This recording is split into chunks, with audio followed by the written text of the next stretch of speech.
National Commissioner of the South African Police Service, General Fani Masemola, has warned would-be criminals that attacks on police officials will not be tolerated. This after an attack on a member of the National Intervention Unit at a base of the unit in Mthatha in the Eastern Cape. Now, members of the base are investigating allegations of extortion in the area. Masemola has also deplored the underreporting of extortion cases in the Eastern Cape. Extortion incidents have reportedly spiraled out of control in Mthatha, with businesses and schools regularly targeted by criminals demanding protection fees. Last week, traditional leader Danizolo Mareke, who was implicated in alleged extortion cases, was killed during a shootout with police. To help us understand this extortion crisis, we are joined by the chairperson of the Portfolio Committee on Police, Ian Cameron, and the Global Initiative Against Transnational Organised Crimes senior analyst, Jenny Irish Kobashiani. It is so good to have both of you. Thank you very, very much for your time. Thanks. So, Ian, let me begin with you, because I see that even in the introduction, we were focusing a lot on the Eastern Cape. But what I'm gathering is, as bad as the situation is in the Eastern Cape, this is a nationwide problem. In fact, this is gripping South Africa at the moment. Extortion has become one of the biggest contributing factors that are entrenched in the nature of South Africa. What is going on? Well, first of all, I think it's important that obviously Jenny will speak from a research point of view, but just from what we're experiencing at the moment regarding complaints is first of all, it's not a new problem. It's a problem that has been nurtured and actually perfected in many areas to the point where it has become a very lucrative business model for many people. It is an easy way of getting cash, and there are relatively low chances of any form of consequence to anyone who would attempt to commit such a crime. And it's really come to a point where I spoke to someone last week that in parts of Langa, for example, in the Western Cape, where even if you've got a DSTV satellite outside of your house, you pay 190 Rand a week, and if you don't, they shoot you. If you've got anything that let's say, for example, you're parking your car outside your house, then you pay X amount of rands, otherwise they shoot you. And it's just built up to the point where you're actually paying a whole lot of additional taxes to these so-called protection rackets. And obviously they come in all different shapes and sizes. And what's happening now in Mthatha is very clear that they don't want any form of consequence and that they are going to try and push back. I'm, to be honest, though, quite concerned that we simply see it as a uniform member issue, and that we're not focusing on it as a very specialized investigative crime intelligence type of approach. I'm not hearing enough of an integrated form or approach from, for example, the police and the MPA together. So I think there's a lot of work to be done, and I'm not completely convinced at the moment that the current approach is the correct one. Yes, certainly. Ian, I'm going to come back to you to ask you what you think needs to be done. But Jenny, let me bring you in from, the very analytical point of view. How bad is it? I mean, talk to us about what is actually going on. I mean, whenever we speak about extortion, it used to be that we spoke a lot about, particularly within the construction mafia and big businesses and all of those things, which is terrible. But now hearing, you're paying for parking spaces outside your house now. I mean, this is getting out of hand. Talk to us, Jenny.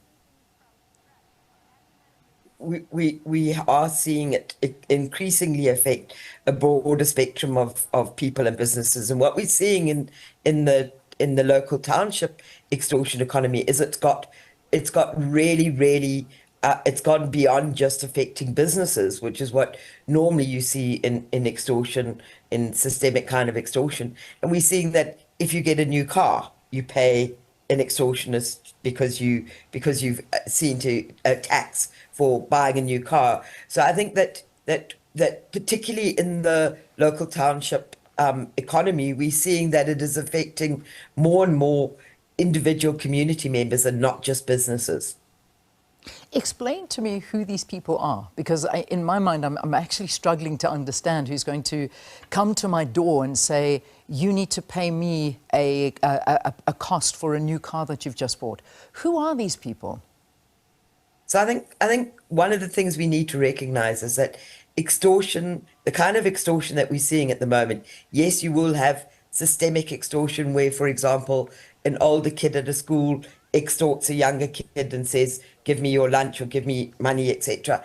And that is more kind of opportunistic. But the kind of organized extortion that we're seeing taking place in the townships is being carried out by organized crime elements. And in particular, you see gangs. So, for example, if you look at places like Khayelitsha, if you look at places like Alex, if you look at places like Tebisa, etc., what we are seeing is that it is criminal gangs, many of whom are now making almost as much money from extortion as they would have from the drug trade, that are involved in this kind of extortion. Yeah, and this is the problem. And I think, Ian, I go back to what you said a little bit earlier, is that it's doing so well because there's no repercussions and they're getting away with this. I mean, this really, again, is highlighting this pervasive lawlessness and I suppose that's just become the norm in our communities.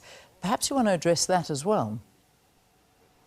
Yeah, it's absolutely true. I mean, just last week in the Police Portfolio Committee, in my opening remarks, I actually spoke about the VIP 8. You remember the 8 VIP protection guys that were meant to protect the Deputy President last year that assaulted those civilians next to the N1. Yeah. And I use that as a specific example that we're actually being extorted by our own law enforcement officials. By a lacking disciplinary process, we are now being held hostage by criminal police officers. And there's a specific reason why I mention that. If we can't fix those little things and clear up our own house properly, then we can't expect to fix the problem on the outside. And, what's happening now is that in many areas, I work in the Cape Flats very often, we're now seeing cops, the dirty ones, actually starting to get quite nervous because there is a form of pushback. I don't think it's enough yet, but there is some pushback, and it's almost as though they want to make sure that the consequences continue to stay as limited or non-existing as possible. And again, I come back to that specific area. Recently, we had a police officer that was involved not only in extortion, but also dealing drugs for a very prominent gang. And once he was sacked, unfortunately the provincial officer overruled the sacking and just transferred him to another part of the province. So again, I keep on coming back to corruption and discipline issues inside SAPS. That's issue number one. Issue number two is an integrated strategy with regards to investigative capacity, crime intelligence, and the NPA, because at the moment it's almost as though we're not on the same track. Yeah, and that's a great worry. And I just want to ask you, Jenny, one of the issues that I think has become quite alarming now and quite shocking is this infiltration into the education sector as well. I mean, I'm reading stories of these so-called gangs that you're referring to walking into schools and demanding money from teachers and from principals. Talk to me about this now. What's going on with the education system and worries that we're approaching matric exams now and this could jeopardize this? I think we've lost Jenny. I Okay, can't see her anymore. Ian, would you like to take that? Because I mean, I know you're on top of this too. Absolutely. No, absolutely. And this is an issue that's not only happening with regards to protection rackets from the outside keeping schools hostage, but that we're actually having kids that are already involved in these gang or organized crime groupings that now extort kids on the inside and extort teachers, extort the education department, even to a larger scale. I mean, there are many examples in the Department of Health where it's happened before. This morning, I read another report about a young engineer, that actually blew the whistle on corruption with regards to Transnet, about inflated pricing, that was also murdered. So the reason why I keep on mentioning all the other elements, Leanne, is that we need to understand that this is very much intertwined and linked with so many other parts of organized crime. This has just become a very easy cash cow for these criminals to build their networks out. Yeah, and that's I was reading that exact same story this morning. My worry is law enforcement agencies conspiring with these criminal elements. I mean, this is one of the greatest worries that we have, because how do we now deal with this challenge? I mean, corruption within the police service that really has diminished public trust in government institutions. When something like this happens to you, who do you turn to? Because your first port of call would be to go and report it to the police, but when the police are involved, where do you go? Well, I think this is the question. I mean, I understand completely what the National Commissioner says, that he says, more people need to report extortion, but why? We need to ask why people aren't reporting it. It's because often when they do report it, it either leaks out and they end up getting killed because the cops they reported to are dirty, or nothing gets done about it. And with that, again, as I always emphasize, I'm not saying all cops are bad or anything like that. I mean, I sympathize with the good ones, and I know that the majority of them do have good intentions. But unfortunately, we have got this issue where we haven't cleaned up house to a point where we can honestly say people can go and report risk-free. And this is the same with the MPA. We can honestly, I mean, I know of many legal professionals that wouldn't want to work for the MPA because it is such a horrific space to work in. There's just too many risks to take, and you don't know who you can trust. And before we don't fix that, I'm sorry, I'm sounding very depressing this morning, but if we don't clean up house in that way, where we can honestly say we can trust the people who we report to, then it's going to be very difficult, especially in poorer communities, to get them to really report the crimes that are occurring there. They are just simply too scared. Yeah, indeed. And it's a great worry. Jenny, I believe that we've got you back. So I think we just lost you a bit of the connection there. Jenny, we saw this past week the National Assembly convening, discussing the threat posed by those committing acts of extortion in South Africa. And the question asked is this giving an image of a government that is taking this issue seriously? Is this enough? Do you have faith in the National Commissioner, General Fani Masemola? Do you think he's pushing the right buttons, doing the right things? Look, I do think that the National Assembly having a debate on this issue is an incredibly important step. As Ian said at the beginning, this has been going on for some time, and we've seen it escalate and escalate and escalate. And I think that, but when it comes to, we need to make sure that that is translated into action on the ground. And that what we are seeing is an effective strategy arising as a result of what we're seeing, of how seriously it is being taken by the lawmakers in the country. And I don't always see that translating into a very effective strategy. So, for example, saying we're going to put more boots on the ground, yes, but what are we going to be doing with those people? Are we looking at saying this is an area where we're not seeing reporting happening? How do we put in place a mechanism where people have faith in a reporting mechanism? If we're putting boots on the ground, what are they actually doing? Are we able to say, okay, so we're not necessarily getting reports, but we know that in this area, people collect every Friday from the extortionists. Are we then able to set up, for example, sting operations and catch the extortionists? So I think that while I really applaud the fact that the lawmakers and that the Minister of Police are really seem to be really serious about taking this issue forward, I think we need to look at what strategies we need to actually to back up that. Yeah, I mean, Ian, it's great news, and it's wonderful to see government taking the crime of extortion seriously. But both of you have said this now, the fact that it's taken so long and the fact that it's now actually out of control, because it is out of control. The moment you have people going into schools asking for bribes, people going and asking somebody who's bought a new car for a bribe, somebody asking someone who wants to park outside their house for a bribe. I mean, this is insane, the stories that we're hearing. Ian, do you think that the state's overall crime intelligence and monitoring and response systems need a complete overhaul?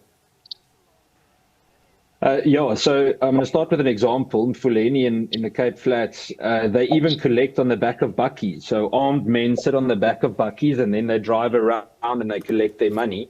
And this is really what the reality has become. And to answer you very honestly, it needs a complete overhaul. In my opinion, crime intelligence for all,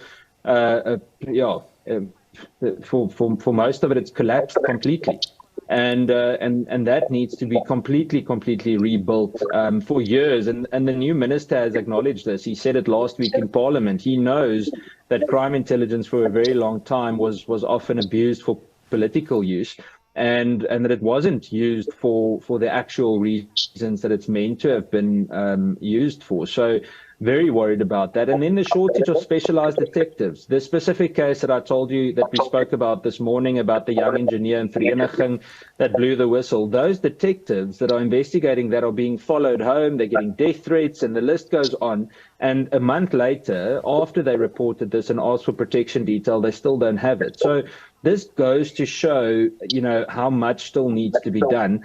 I do want to say, on a positive sense, it's the first time in years that I've seen a police minister and even the two deputy ministers speaking so openly and acknowledging the challenge, and also being transparent about the shortcomings of the South African police service.